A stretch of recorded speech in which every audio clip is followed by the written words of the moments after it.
Good morning. എന്തൊക്കെയുണ്ട് വിശേഷങ്ങൾ? എല്ലാവരും സുഖമായിട്ടിരിക്കുന്നു വിശ്വസിക്കുന്നു. ഞങ്ങളും സുഖമായിട്ടിരിക്കുന്നേ. അപ്പോൾ ഇന്ന് നമ്മൾ രാവിലെ, ഞായറാഴ്ച രാവിലെയാണ് നമ്മൾ അമ്പലത്തിൽ പോകാനായിട്ട് റെഡി ആവുകയാണേ. അപ്പോൾ ഇന്ന് അമ്പലത്തിൽ പോകാമെന്ന് ചേട്ടൻ ഇന്നലെ പറഞ്ഞിട്ടുണ്ടായിരുന്നു. അപ്പോൾ ഞാനും ചേട്ടനും കൂടി ഒന്ന് റെഡിയായി സെൽഫിയൊക്കെ എടുക്കുകയാണ്. ഞാൻ പറഞ്ഞു എൻ്റെ വീഡിയോ ഒന്ന് എടുത്ത് തരാൻ പറഞ്ഞിട്ട് ഞാൻ ഇന്ന് വീഡിയോ എടുക്കുന്നതിൻ്റെ കാട്ടിക്കൂട്ടലുകളാണ് ഇവിടെ കാണുന്നത്.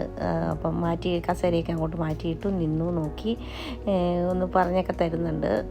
അപ്പോൾ ഒന്നെടുത്തു, വീഡിയോ ഒക്കെ എടുത്തു. അതിന് ശേഷം ഞാൻ പറഞ്ഞു നമുക്ക് രണ്ടുപേരും സെൽഫിയൊക്കെ എടുക്കാമെന്ന് പറഞ്ഞിട്ട് എടുക്കുന്ന ഭാഗമാണ് ഈ കണ്ടുകൊണ്ടിരിക്കുന്നത്. പിന്നെന്താണ്, അപ്പോൾ രാഹുൽ വരുന്നില്ല. രാഹുൽ ഇന്ന് ഞാൻ രാവിലെ നടക്കാൻ പോകുന്നുണ്ട്, വെളുപ്പിന് എഴുന്നേൽക്കുന്നതുകൊണ്ട് ഇന്ന് അവന് വെളുപ്പിന് എഴുന്നേൽക്കാൻ മടിയാണെന്ന് പറഞ്ഞ് അതുകൊണ്ട് ഞാനും ചേട്ടൻ്റെ ഒരു ഫ്രണ്ടും കൂടെയാണ് പോകുന്നത്. അപ്പം നന്നായിട്ട് നേരം വെളുത്തിട്ടില്ല, കണ്ടില്ലേ? ഇതാണ് നമ്മുടെ രാവിലത്തെ ഇവിടുത്തെ കാഴ്ചകൾ. കണ്ടോ, നമ്മൾ പോകുന്ന വഴിയിലെ വീഡിയോസൊക്കെ കുറച്ച് എടുത്തതാണ്.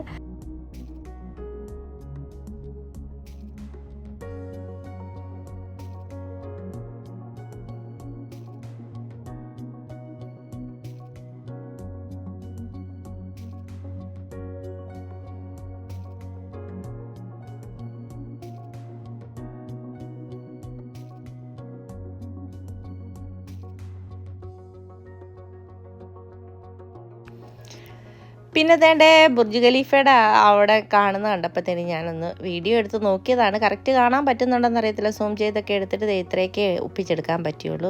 ഇത് കണ്ടോ നമ്മുടെ ബുർജ് ഖലീഫ നിൽക്കുന്നത്. പിന്നെ നമ്മൾ അങ്ങോട്ട് പോകുന്നത്, ചേട്ടൻ ഫസ്റ്റ് ടൈമാണ് ഇതിലേക്കൂടെ ഡ്രൈവ് ചെയ്ത് പോകുന്നത്. കാരണം രാഹുലാണ് ഫുൾ ടൈം നമ്മുടെ കൂടെ വരുന്നത്. അപ്പോൾ ഇവിടെ പാർക്കിങ്ങിൽ കൊണ്ടിട്ട് കുറേ സമയം അവിടെ ഇവിടെയൊക്കെ പാർക്കിങ് നോക്കിയിട്ട് കിട്ടിയില്ല. പിന്നെ അവിടെ കൊണ്ടിട്ടു. അതിന് ശേഷം പാർക്കിങ്ങിൻ്റെ അവിടെ ഇറങ്ങിയിട്ട് നമ്മൾ വീഡിയോ എടുക്കുവാണ്. ഇപ്പം എൻ്റെ മെയിൻ പടി എല്ലാവരുടെയും വീഡിയോസ് എടുക്കുക എന്നുള്ളതാണ്. നമ്മൾ യൂട്യൂബ് തുടങ്ങി പിന്നെ വീഡിയോയും ഫോട്ടോസുമാണ് ഇപ്പോൾ എൻ്റെ മെയിനായിട്ടുള്ള കാര്യം. എവിടെ പോയാലും ഫോണുമായിട്ട് എല്ലാവരുടെയും പുറകെ നടക്കുന്നതാണ് ഇപ്പോഴത്തെ പരിപാടി. അപ്പോൾ അവരുടെ ഫോട്ടോയൊക്കെ എടുത്തു. അതിന് ശേഷം അമ്പലത്തിൽ കയറി തൊഴിലൊക്കെ അമ്പലത്തിലോട്ട് കയറാൻ പോവാണ്. അവിടെ 7 മണിക്കാണ്. 7 മണിക്കത്തെ ഇതെല്ലാം കഴിഞ്ഞ് നമ്മൾ വെളിയിൽ ഇറങ്ങി നമ്മുടെ പതിവ് സ്ഥലത്ത് എത്തിയിട്ടുണ്ട്. അപ്പോൾ ഇവിടെ നിന്നൊരു ഫോട്ടോയും വീഡിയോയും ഒക്കെ എടുക്കുന്നത് പതിവാണ് എല്ലാ പ്രാവശ്യവും വരും. ഇതിന് മുമ്പൊക്കെ ഇതിൻ്റെ വീഡിയോസൊക്കെ ഞാൻ ഇട്ടിട്ടുള്ളതാണ്. അപ്പോൾ അതിലേക്കൂടെ ഒരു കപ്പൽ പോകുന്ന കണ്ട്, കപ്പലെന്ന് പറഞ്ഞാൽ വലിയ കപ്പലല്ല, ഒരു ബോട്ട് പോലത്തെ, ബോട്ടിനേക്കാളും കുറച്ചുകൂടി ഉണ്ട്. പിന്നെ നമ്മൾ പൈസ കൊടുത്ത് ബോട്ടിങ് നടത്തുന്ന ബോട്ടൊക്കെയാണ് പോകുന്നത്. അതിനിടയ്ക്ക് അവിടെ നിന്ന് കുറേ വീഡിയോസൊക്കെ എടുത്തു. പിന്നെ ഇനി ഫുഡ് കഴിക്കാൻ പോകാമെന്ന് വിചാരിച്ചു. അവിടെ അടുത്തൊരു ചെറിയ കടയുണ്ട്, അവിടെ സ്ഥിരം ഫുഡ് കഴിക്കാൻ പോകുന്നതാണ്. അവിടെ പോയി ഫുഡ് കഴിക്കാമെന്നൊക്കെ പറഞ്ഞ് ഇവിടെ നിന്ന് കുറേ വീഡിയോസും കാര്യങ്ങളും ഒക്കെ എടുത്തു. പിന്നെ ഞാൻ അവിടെ നിന്ന് ഫുഡൊന്നും കഴിച്ചില്ല. ഞാൻ പൊറോട്ട കഴിക്കാമെന്ന് വിചാരിച്ച് ചെന്നതാണ്, അവിടെ ഇല്ലായിരുന്നു. അവർ ഇഡ്ഡലി സാമ്പാറൊക്കെ കഴിച്ച്, ഞാൻ ബജ്ജിയും അതുപോലെ തന്നെ ചായയും കുടിച്ചു. അത് കഴിഞ്ഞിട്ട് വീട്ടിൽ വന്നു. പിന്നെ നമ്മൾ ഉച്ച കഴിഞ്ഞിട്ട് സഫാരി വരെ ഒന്ന് പോവാണ്. ഞാനും ചേട്ടനും കൂടെയാണ് പോകുന്നത്. അപ്പോൾ വൈകുന്നേരം ട്രാഫിക് ആയതുകൊണ്ട് നമ്മുടെ അടുത്തൊരു ബ്രിഡ്ജുണ്ട്, അതിൻ്റെ താഴെ കൊണ്ടിട്ട് കഴിഞ്ഞാൽ നമ്മൾ നടന്നങ്ങോട്ട് പോകാനുള്ള ദൂരമുള്ളൂ. അങ്ങനെ പോകാമെന്ന് പറഞ്ഞ് ഞാനും ചേട്ടനും കൂടെ സഫാരിലോട്ട് പോവുകയാണ്. പോയിട്ട് വന്നിട്ട് വേണം കുറച്ച് എന്തെങ്കിലും ഒരു തോരൻ കറിയും കൂടി ഉണ്ടാക്കണം. അപ്പം പോയി സാധനം വാങ്ങിച്ചുകൊണ്ട് വന്നിട്ട് ഇനി നമുക്ക് ബാക്കി കാണാവേ.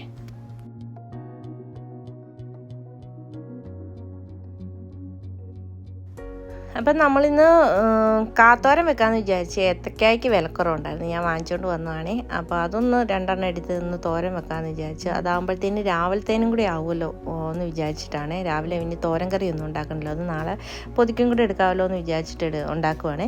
അപ്പം വിലക്കുറവായതുകൊണ്ട് 1 കിലോയിൽ കൂടുതൽ ഞാൻ വാങ്ങിച്ചായിരുന്നു. അതിന് 2 എടുത്തിട്ട് ഇത്രയും ഉണ്ടായിരുന്നു അരിഞ്ഞെടുത്തിട്ട്. അതിലേക്ക് ആവശ്യത്തിനുള്ള ഉപ്പും പിന്നെ തേങ്ങായും കൂടി ഒതുക്കി ചേർത്തിട്ട് സെപ്പറേറ്റ് വേവിക്കുന്നില്ല, ഇതെല്ലാം കൂടി ഒരുമിച്ച് വേവിച്ചെടുക്കാനായിട്ടാണ്. അപ്പം കുറച്ച് വെള്ളം കൂടി ഒഴിച്ചിട്ട് വേവിച്ചെടുക്കാമെന്ന് വിചാരിച്ചു. വെള്ളം ഒഴിച്ചില്ലെങ്കിൽ പിന്നെ തീ കുറച്ച് വെച്ച് കുറേ സമയം എടുക്കും. അത് കാരണം പിന്നെ ഞാൻ കുറച്ച് വെള്ളവും കൂടി ഒഴിച്ചാണ് വേവിച്ചെടുക്കുന്നത്.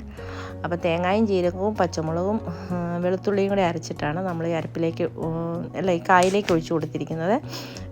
പിന്നെ മിനിഞ്ഞാന്ന് ഞാൻ തോരൻ കറിക്കൊന്നും ഇല്ലായിരുന്ന കാരണം ഞാൻ നമ്മുടെ ചെറുപയർ മുളപ്പിച്ചിട്ടുണ്ട്, അതൊന്ന് വേവിച്ച് വെച്ചിട്ടുണ്ട്. അതും കൂടെ ഇതിലേക്ക് കുറച്ചിട്ട് കൊടുക്കാമെന്ന് വിചാരിച്ചു. അതും കൂടെ ഇട്ട് കൊടുത്താൽ നല്ല അടിപൊളി ടേസ്റ്റ് ആയിരിക്കുമല്ലോ, കായും പയറും കൂടെ. എനിക്ക് ഭയങ്കര ഇഷ്ടമുള്ളൊരു കറിയാണ്. ഇവിടെ എല്ലാവർക്കും ഇഷ്ടമാണ്. മോരും കൂടെ ഉണ്ട്, നല്ല അടിപൊളി കോമ്പിനേഷനല്ലേ. അപ്പോൾ കുറച്ചേ ഇട്ട് കൊടുക്കുന്നുള്ളൂ ചെറുപയർ. ഞാൻ അതും കൂടി ഇട്ട് കൊടുത്ത് നമുക്ക് നന്നായിട്ടൊന്ന് മിക്സ് ചെയ്തിട്ട് മൂടി വെച്ചൊന്ന് വേവിച്ച് കഴിഞ്ഞാൽ ഇന്നത്തെ നമ്മുടെ ജോലികളൊക്കെ തീരും. വീഡിയോ ഇഷ്ടപ്പെട്ടാൽ തീർച്ചയായിട്ടും ഒന്ന് സബ്സ്ക്രൈബ് ചെയ്ത് സപ്പോർട്ട് ചെയ്യണം കേട്ടോ. സബ്സ്ക്രൈബ് ചെയ്ത് ആരെങ്കിലും കാണുന്നുണ്ട് പ്ലീസ് ഒന്ന് സബ്സ്ക്രൈബ് ചെയ്ത് സപ്പോർട്ട് ചെയ്യണേ. അപ്പോൾ ഇതുപോലുള്ള ചെറിയ ചെറിയ കുക്കിംഗ് വീഡിയോസും വ്ലോഗ്സും ഒക്കെ ആയിട്ട് വരുന്നവരെ എല്ലാവർക്കും താങ്ക് യു.